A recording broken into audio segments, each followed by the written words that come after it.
গল্পে এক শহরের কথা উল্লেখ করা হয় যেখানে হঠাৎ করেই ছড়িয়ে পড়তে শুরু করে এক বিষাক্ত ভয়ানক ধোঁয়া, যেটা মুহূর্তের মধ্যেই ধ্বংস করতে থাকে শহরের সমস্ত মানুষকে। কারণ এই ধোঁয়ার মধ্যে যদি কেউ ভুল করেও নিঃশ্বাস নেয় তাহলে তার মৃত্যু নিশ্চিত। এমনকি যদি এই ধোঁয়া মানুষের শরীরের সংস্পর্শেও আসে তাহলে সঙ্গে সঙ্গে শরীরের সেই স্থান একদম জ্বলে যায়। আর এমনই এক ভয়ানক ধোঁয়ায় ফেসে যায় এই শহরের শত শত মানুষ। কিন্তু শেষ পর্যন্ত তারা কি বেঁচে ফিরতে পেরেছিল, নাকি সেই শহরের মধ্যেই আটকা পড়ে তাদের মৃত্যু হয়েছিল, সেটাই আমরা দেখব আজকের এই গল্পটিতে। গল্পটা শুরু হয় লি নামের একটি ছেলেকে দিয়ে।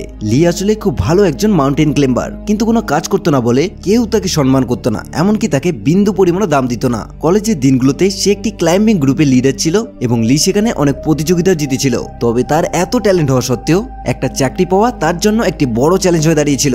সে যতবারই চাকরির জন্য অ্যাপ্লাই করেছিল ততবারই তাকে প্রত্যাখ্যানের মুখোমুখি হতে হয়েছিল। তার বোন তাকে সবসময় মনে করিয়ে দিত যে তার আর চাকরি পাওয়া কখনোই হবে না, যা শুনে তার খুব খারাপ লাগতো।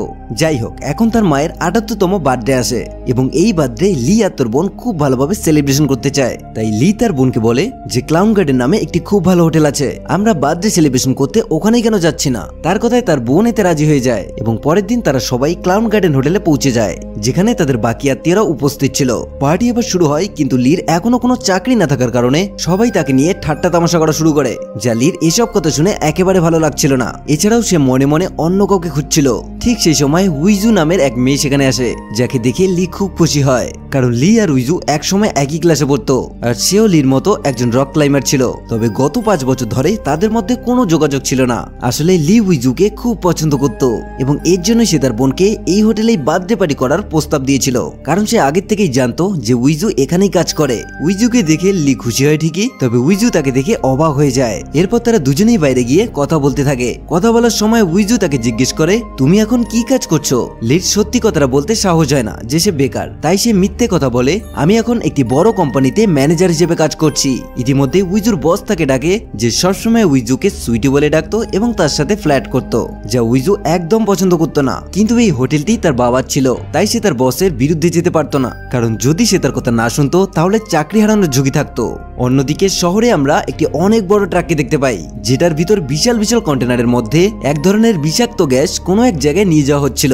আর কিছুক্ষণের মধ্যেই ট্রাকটি একটি বিল্ডিং এর সামনে এসে থামে। এরপর ট্রাকের ভিতর থেকে একজন লোক বেরিয়ে আসে আর মেশিনের মাধ্যমে ট্রাকের সমস্ত গ্যাস বের করে দেয়, যার ফলে সমস্ত গ্যাস অনেক দ্রুত গতিতে শহরের প্রায় সমস্ত জায়গাতে ছড়িয়ে পড়ে।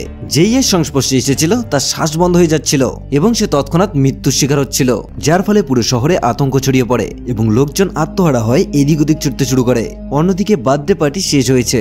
লির মা তাই বাড়িতে নিয়ে যাওয়ার জন্য লুকিয়ে লুকিয়ে খাবার রেডি করছিল, কিন্তু এমন সময় লি তাকে দেখতে পায় এবং তার মাকে বাধা দেয়, কারণ এটা খুবই লজ্জার একটি ব্যাপার। কোনো মানুষ তাদের দেখে ফেললে তাদের মান সম্মানের কিছুই থাকবে না। লি তার মাকে বাধা দেওয়ার পরেও তিনি কোনো কথা না শুনলে লি তার বোনকে বলে তাদের মাকে থামাতে। তাই সে তার মাকে বলে, মা এসব প্যাক করছো কেন? যেগুলো দামি দামি খাবার সেগুলো বেশি করে প্যাক করো। এই কথা শুনে লি একদমই অবাক হয়ে যায়, কারণ সে ভাবতেই পারেনি যে তার বোন এমন কথা বলতে পারে। তাই লি তার বাবার কাছে বলতে যাবে, কিন্তু তিনিও মদের বোতল প্যাক করতে খুব ব্যস্ত। এদিকে বাইরে কি ঘটছিল তার সম্পর্কে এখনো তারা অজানা ছিল। আস্তে আস্তে সেই বিষাক্ত গ্যাস পুরো শহরে ছড়িয়ে পড়ে। মুহূর্তের মধ্যেই পুরো শহরে হইচই শুরু হয়। মানুষ নিজেদের জীবন বাঁচানোর জন্য এদিক ওদিক ছুটতে শুরু করে। এরপর দেখা যায় একটি আগুন লেগে যাওয়া জ্বলন্ত গাড়ি নিয়ন্ত্রণ হারিয়ে সোজা একটি গ্যাসের গাড়িতে ধাক্কা দেয়, যার ফলে একটি গ্যাসের ট্যাঙ্ক সোজা গিয়ে পড়ে সেই বিল্ডিং এ যেখানে তাদের বার্থডে পার্টি হচ্ছিল, যার ফলে বিল্ডিং এ সবাই অনেক ভয় পেয়ে যায় আর সেখান থেকে বাঁচার জন্য সবাই পালানোর চেষ্টা করে। তাই পুরো পরিবার তারা বাইরে ছুটে আসে এবং বাইরে এসে দেখে চারিদিকে আতঙ্ক ছড়িয়ে পড়েছে। লোকজন প্রাণ বাঁচাতে এদিক ওদিক পালাচ্ছে আর সেই বিষাক্ত গ্যাস এখন তাদের দিকেই দ্রুত গতিতে এগিয়ে আসছে। উইজু সবাইকে বলে, হোটেলের ভিতরেই আমাদেরকে যেতে হবে। সবাই ভিতরে যায়, কিন্তু লি লক্ষ্য করে যে তার বড় বোন এখনো ভিতরে আসতে দেরি করছিলেন, কারণ সে সামনের এক গাড়িতে বসেছিলেন। লি তাকে ডেকে শীঘ্রই বিল্ডিং এর ভিতরে আসতে বলে, কিন্তু যখন তার বোন বিল্ডিং এর দিকে আসছিল তখন সে হোঁচট খেয়ে পড়ে যান আর বিষাক্ত গ্যাসের সংস্পর্শে আসা মাত্রই তার শ্বাস বন্ধ হয়ে যেতে থাকে। তার প্রাণ বাঁচানোর জন্য লি তার শ্বাস আটকে রেখে তার বোনের কাছে যায় এবং তাকে কাঁধে করে হোটেলের ভিতরে নিয়ে আসে। যদিও তার প্রাণ বেঁচে যায়, কিন্তু এখন তার শ্বাস নিতে খুব কষ্ট হচ্ছিল। লি অ্যাম্বুলেন্স ডাকতে চায়, কিন্তু তাকে জানানো হয় যে অ্যাম্বুলেন্স সার্ভিস সম্পূর্ণ বন্ধ করে দেওয়া হয়েছে, এখন শুধু হেলিকপ্টার চলছে। এরপর লি উইজুর সাথে পুরো শহর দৃষ্টি দিয়ে দেখে কুয়াশার মতো পুরো শহর বিষাক্ত গ্যাসে ঢেকে যাচ্ছে এবং আটকে যাওয়া লোকেদের হেলিকপ্টারের সাহায্যে রেস্কিউ করা হচ্ছে। লি তাই সবাইকে বলে, আমাদের যে কোনো উপায়ে বিল্ডিং এর ছাদে পৌঁছাতে হবে, কিন্তু তার বোনের অবস্থা এতটাই খারাপ যে সে হাঁটতে পারছিল না। তাই উইজু পর্দা দিয়ে একটি স্ট্রেচার বানায় এবং সবার সাহায্যে তাকে উপরে নিয়ে যাওয়া হয়। কিন্তু ছাদে পৌঁছেই তারা দেখে যে সেখানকার দরজায় তালা বন্ধ রয়েছে। অনেক চেষ্টা করার পরেও এটা কিছুতেই খুলছিল না। ম্যানেজার বলে এটাকে খুলতে হলে চাবি দিয়েই খুলতে হবে, তা না হলে শুধুমাত্র ছাদের ভিতর থেকেই খোলা যাবে। এই কথা শুনে লি ম্যানেজারকে বলে আমাদের হাতে আর কোনো উপায় নেই, আমাদেরকে নিচে গিয়ে যে করেই হোক চাবিটিকে নিচ থেকে আনতেই হবে, তা না হলে আমরা সবাই মারা যাব।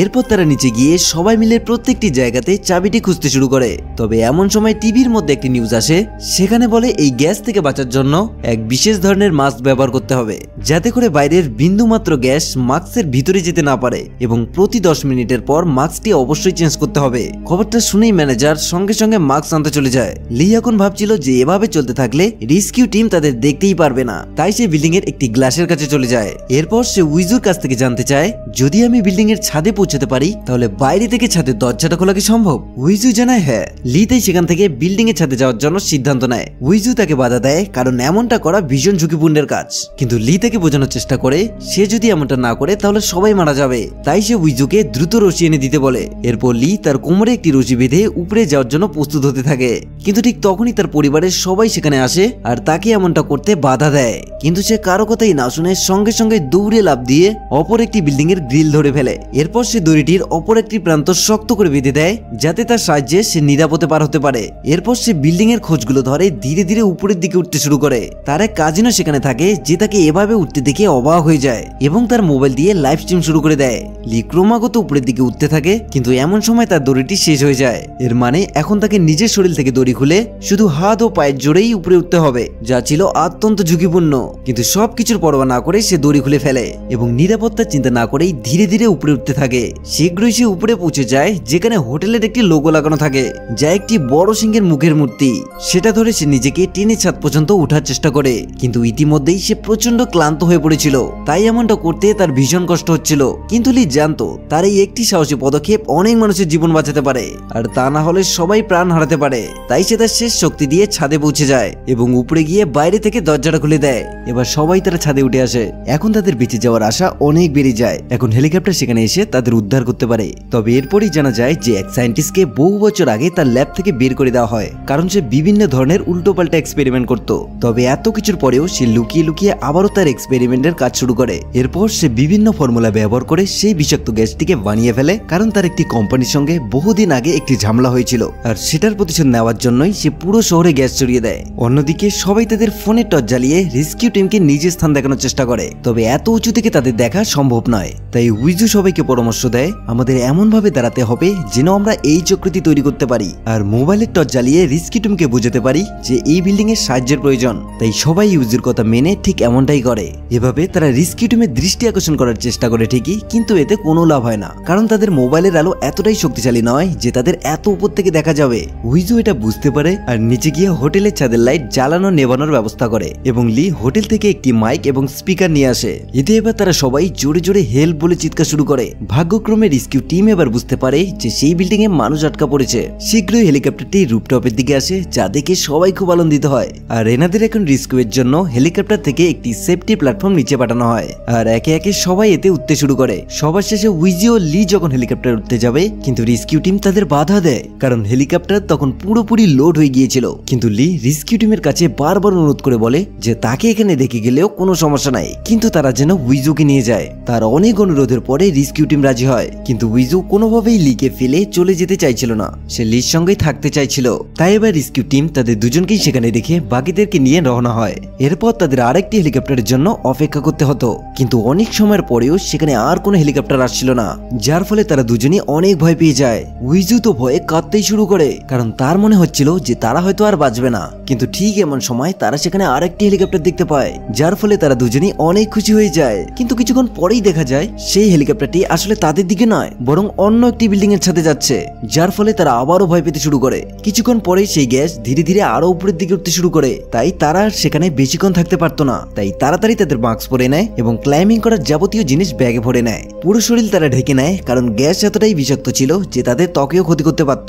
এরপর তারা হোটেল থেকে বেরিয়ে রাস্তায় নেমে আসে। চারিদিকে এখন শুধু বিষাক্ত গ্যাসের ধোঁয়া ছাড়া আর কিছুই দেখা যাচ্ছিল না। তারা আরেকটি বিল্ডিং এর ছাদে যায়, কিন্তু উপরে আসার পর তারা দেখে যে বিষাক্ত গ্যাস সেখানে অলরেডি ভরে আছে, তাই কোনোভাবে এখানেও আশ্রয় নেওয়া সম্ভব না।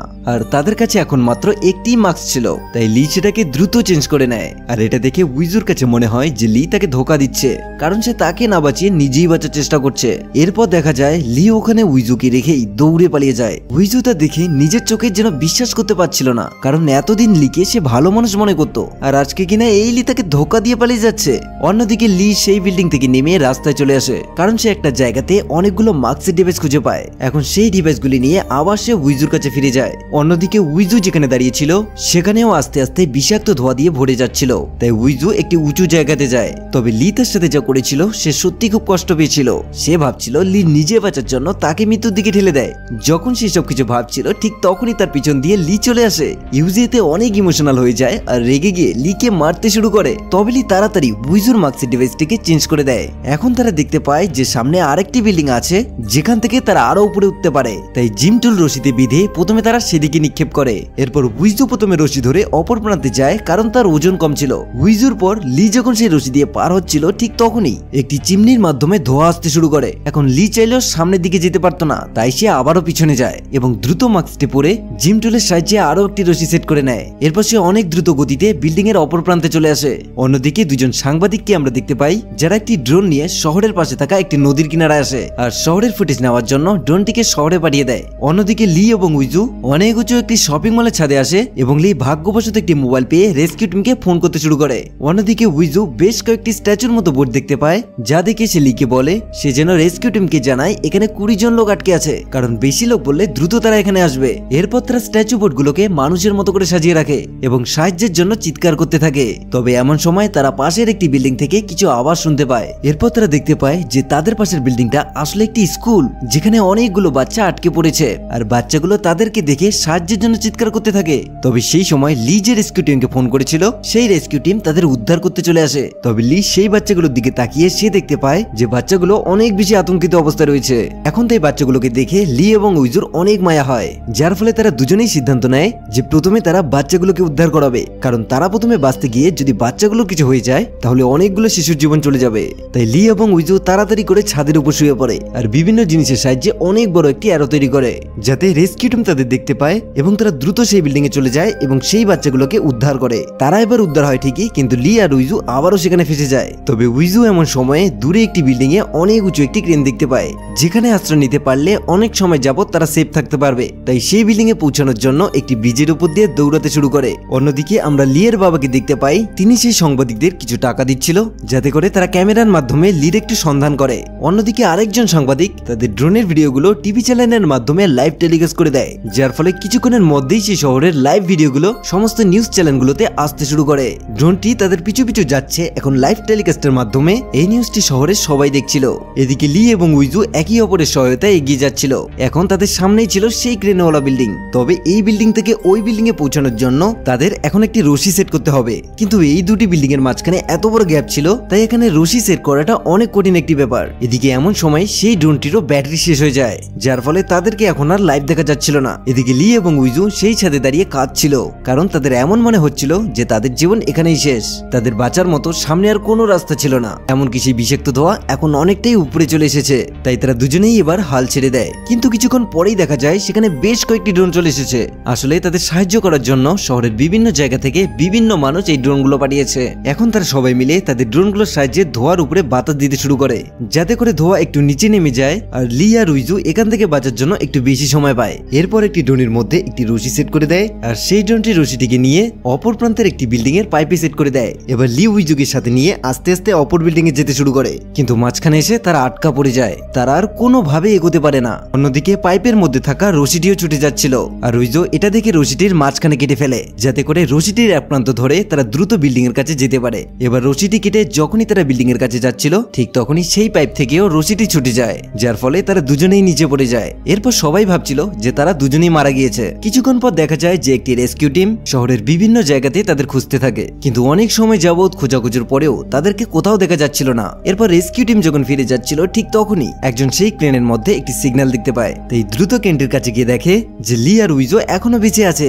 রেস্কিউ টিম এবার দ্রুত তাদের উদ্ধার করে এবং তাদেরকে রেস্কিউ টিমের ক্যাম্পে নিয়ে আসা হয়, যেখানে লির পরিবার তাকে ফিরে পেয়ে প্রচন্ড খুশি হয়। এদিকে উইজু তার পরিবারকে ফোন করে জানিয়ে দেয় যে সে এখন সুস্থ আছে। কেমন সময় আবার উইজুর কাছে তার ম্যানেজার চলে আসে উইজুকে এবার সুইটি করে ডাকে বলে সে ম্যানেজারের গালে একটি কষিয়ে চর বসিয়ে দেয় আর বলে এরপর আর কোনোদিনও যেন তাকে সুইটি বলে না ডাকে। এরপর লি উইজুর কাছে যায়, যাকে সে বহুদিন ধরে ভালোবাসতো কিন্তু কোনোদিনও প্রকাশ করতে পারেনি। কিন্তু এখানে এসে সে জানতে পারে যে উইজিও তার প্রতি গভীর ভালোবাসা রাখে। এরপর সেখানে প্রবল বৃষ্টি শুরু হয়, যা ইঙ্গিত দেয় শহর থেকে গ্যাসের প্রভাব শীঘ্রই দূর হয়ে যাবে। এর সাথেই আজকের গল্প এখানেই সমাপ্তি হয়। তো কেমন লাগলো আজকের গল্পটা? ভালো লাগলে অবশ্যই একটি লাইক দিয়ে কমেন্টের মাধ্যমে জানাবেন। আর এই চ্যানেলে প্রথমবার হলে চ্যানেলটিকে অবশ্যই সাবস্ক্রাইব করে নেবেন। এখন দেখা হচ্ছে পরবর্তী ভিডিওতে।